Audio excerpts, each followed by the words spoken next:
అస్మద్గురుభ్యో నమః. లక్ష్మీనారాయణల దివ్యపాద పద్మాలకు నమస్కారం చేసుకుంటూ వీడియోలోకి వెళ్ళిపోదాం. మాసంలో వచ్చే ప్రతి ఏకాదశి చాలా ముఖ్యమైనది. మనకి 24 ఏకాదశులు ఉన్నాయి కదా. ఈ ఏకాదశులన్నీ కూడా మన మనస్సుని, బుద్ధిని నియంత్రించుకోవడం అన్నది ప్రధానమైనటువంటి అంశం. అయితే పుష్యమాసపు శుక్ల ఏకాదశికి ఒక వైలక్షణ్యం ఉంది.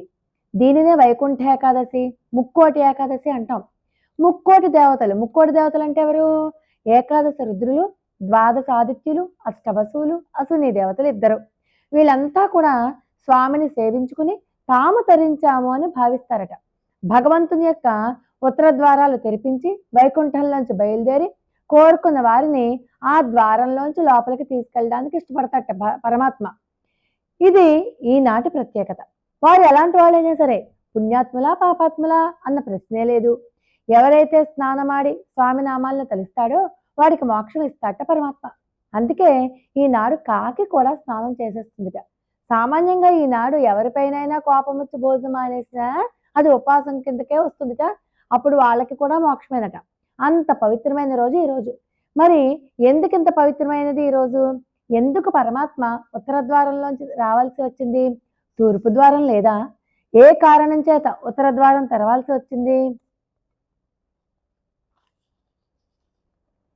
ఈ విషయాన్ని మనకు పాంచరాత్ర ఆగమ సంహితల్లో శ్రీ ప్రశ్నం అనే సంహిత ఒక అందమైన విషయాన్ని తెలియజేసింది. ఒకనాడు భగవానుడు సృష్టి చేద్దామని అనుకున్నట్ట.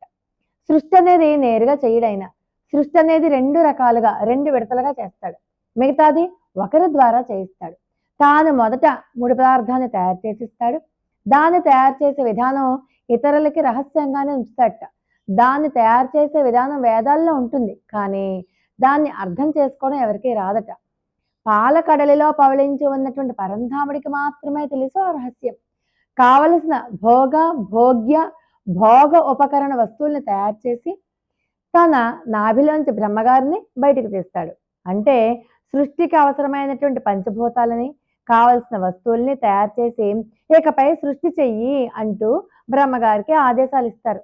ఆయనకి వేదం చెప్పి సుర నర తిర్యక్ స్థావరాలను సృజింపు చేస్తాడు. బ్రహ్మగారికి సంశయాలు ఏర్పడితే తొలగిస్తూ ఉంటాడు వేదోపదేశం ద్వారా. అయితే అప్పుడప్పుడు బ్రహ్మగారు పరాకు వల్ల వేదాన్ని కోల్పోతే తాను ఆయా పరిస్థితిని బట్టి ఒకసారి చేపలాగా, ఒకసారి హంసలాగా, ఒకసారి గుర్రంలాగా అలా ఎన్నో రూపాలు దాల్చి వేదోపదేశం చేస్తూ ఉంటాడు ఆయన. అయితే వేదాన్ని కొంత అశ్రద్ధతో వింటే జరిగే సృష్టిలో కొంత తప్పులు ఏర్పడతాయి. బ్రహ్మగారు చేసే అశ్రద్ధ గురించి శ్రీ సుఖమహర్షి వారు పరీక్షిత్తుతో చెప్తారు భాగవతంలో. ఇలా బ్రహ్మగారికి వేదోపదేశం అనేది ఎన్నోసార్లు చేస్తాడు పరమాత్మ. బ్రహ్మగారు పరాకులో విన్నట్ట ఒకసారి ఇలాగే. అప్పుడు ఆయన చెవుల్లోంచి మధుకైటపులు వచ్చారు.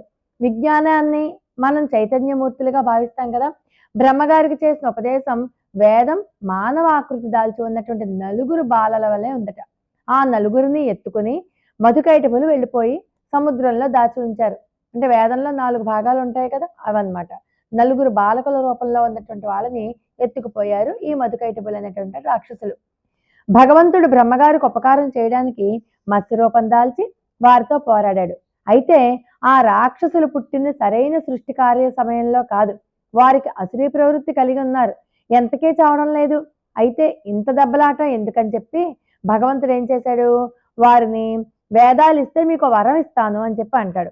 దానికి తోడు మరొక వరం వారే అడిగేశారు, మాకు ఇంకొక వరం కూడా కావాలి అని. అందుకు ఒప్పుకున్నాడు పరమాత్మ. మొదటి వరంగా భగవంతుడు తమకు మోక్షాన్ని ప్రసాదించాలి అని చెప్పి అడిగారు. అసుర ప్రవృత్తి గల వారికి మోక్షం ఎలా వస్తుంది? మోక్షానికి కూడా ఒక నియమ నిబంధనలు మార్గం ఉంది కదా. పరమపదానికి వెళ్ళాలి అంటే అర్చిరాది మార్గాలలో ఇలా 12 లోకాలను దాటుకుంటూ విరజా నది దాటి ఐరం మదం అనేటటువంటి సరస్సులో అలంకరించుకుని కదా వెళ్లాల్సి ఉంటుంది. ఇవన్నీ పరమాత్మ ఏర్పరిచినవే, కానీ నియమాలను ఆయన కూడా గౌరవిస్తాడు. మనం ఆడే ఆటల్లో నియమాన్ని మనమే పెట్టుకుంటాం. నియమాల్ని విడిచి ఆడే ఆటల్లో ఉత్సాహం ఉండదు కదా. అలాగే భగవంతుడు కూడా తాను ఏర్పరిచిన నియమాల్ని విస్మరించకుండా ఉంటాడనమాట. అంటే తను ఏర్పరిచిన నియమాలను తను ఉల్లంఘించడు. కానీ ఈ అసురులు ఇద్దరు కూడా మోక్షం కావాలని కోరారు. అందుకు భగవంతుడు ఒక సులభమైన ఉపాయాన్ని వెతుక్కున్నాడు. వైకుంఠానికి ఉత్తరం వైపు ద్వారాలను తెరిపించి ఆయన వచ్చి వారిని ఆశీర్వదించేందుకు స్వీకరించేందుకు ఒప్పుకున్నాడు. అసలు మోక్షాన్ని ఎవరు కోరుకుంటారు? మన వాంగ్మయంలో వేదాలు జీవుడు చేరాల్సిన ఒక ఆనంద స్థితి అనేది ఉంది అని చెప్తున్నాయి కదా. భగవంతుడు చేసిన ఉపదేశాలు ఈ విషయాన్ని స్పష్టం చేస్తున్నాయి. ఎన్ని చెప్పినా మనమే. భగవంతుడు నిత్య నిలయాన్ని చేరాలి అనే ధ్యాస మనకు లేనేలేదు. ఒక జన్మ కాదు, కోట్ల జన్మలు ఆయన ఇస్తూనే ఉన్నాడు, మనం జన్మిస్తూనే ఉన్నాం. మనం ఈ సంసార ప్రవాహంలోంచి బయటకు పడాలనేటటువంటి కోరిక అస్సలు లేదు మనకి. సర్వవ్యాపి అయినటువంటి నారాయణుడు ఉండేది ఎంత దూరం మనకి? చాలా తక్కువ దూరమే. పిలిస్తే పలుకుతాడు ఆయన. కానీ మనం ఆయన సొత్తు అని మనం ఒప్పుకోలేకపోతున్నాం. అసురులైనప్పటికీ కూడా ఆయన కోరిన కోరిక సరైనది అని చెప్పి చాలా సంతోషించాడు పరమాత్మ. విభువైన భగవంతునికి మనపై ఉండే ప్రేమ అంత ఎక్కువ ఉంటుందన్నమాట. అందుకు వారు సంతోషించి వేదాలను తిరిగి ఇచ్చేశారు. వారు మరొక వరం కూడా కోరుకున్నారు. వారు కోరిన వరాన్ని చూస్తే మనకి ఎంతో ఆశ్చర్యం వేస్తుంది. భగవాన్, మా మీద ఉండే దయచేత మాకెంతో ఉపకారం చేస్తున్నావే. ఈరోజు ఈ విషయాన్ని తలుచుకున్నా, నీవు ఉత్తర ద్వారంలో వస్తుంటే ఎవరు చూస్తారో వారికి కూడా మోక్షాన్ని ఇవ్వు అని చెప్పి కోరుకున్నారు. వారు అసురులే అయినప్పటికీ కూడా ఎంత ఉత్తములు అనేది తెలుస్తోంది మనకి. భగవంతుడి ముఖం వికసించింది. ఈ వైభవాన్ని తలచిన భగవంతుడు ఉత్తర ద్వార దర్శనం చేసిన వారికి మోక్షం నిశ్చయం అని భగవంతుడు వరం ఇచ్చేశారు. అయితే పరమపదంలో ఉన్న స్వామిని మనం ఎట్లా చూడగలం? పరమాత్మ ఉండేది 5 స్థానాలలో కదా. పరమపదంలో ఆయన ఉంటాడు, పాలకడలిలోనూ ఉంటాడు, అవతారాల్లోనూ ఆయన ఉంటాడు, మనలో అంతర్యామిగా కూడా ఆయనే ఉంటాడు. ఈ 4 స్థానాలు అందరికీ ఉపకరించవు. మరి అతి సామాన్యులకి కూడా అందుబాటులో రావడానికి విగ్రహ రూపంలో కూడా ఉంటాడు పరమాత్మ. పరమపదంలోని స్వామికి, ఆర్చామూర్తిలో ఉన్నటువంటి స్వామికి తేడా లేదు అని చెప్పి పాంచరాత్ర ఆగమాలు తెలిపాయి.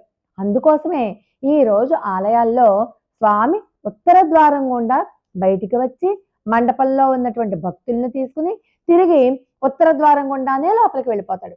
అట్లా వచ్చే స్వామిని సేవిస్తే చాలు, జన్మకి మోక్షం లభ్యం. భూమి మీద మొదటగా అవతరించినటువంటి ఆర్చామూర్తి అయినటువంటి శ్రీరంగనాథుడు కూడా బయటికి వచ్చి భక్తులను తరింపు చేస్తాడు. అట్లానే అనేక స్థానాలలో స్వామి వేంచేసి ఉన్నాడు.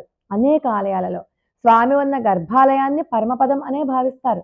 స్వామి ఆర్చారూపంలో వచ్చిన ఆయన పూర్ణత్వంలో లోటు ఉండదు. అట్లా వచ్చే స్వామిని సేవించుకుంటే చాలు, తరించిపోతాం. దీనికి తోడు ఆయన నామాల్ని పాడితే ఆయన ఎంతో సంతోషిస్తాడు. గోవింద గోవింద. ఓం నమో భగవతే వాసుదేవాయ, ఓం నమో వెంకటేశాయ, ఓం నమో నారాయణాయ. ఇలా ఆయన మంత్రాల్ని గానం చేసుకుంటూ ఈ ముక్కోటి ఏకాదశి పర్వదినాన్న ఈ కథను ఎవరైతే వింటారో వాళ్ళకి మోక్షం తథ్యం. లోకా సమస్త సుఖినో భవంతు.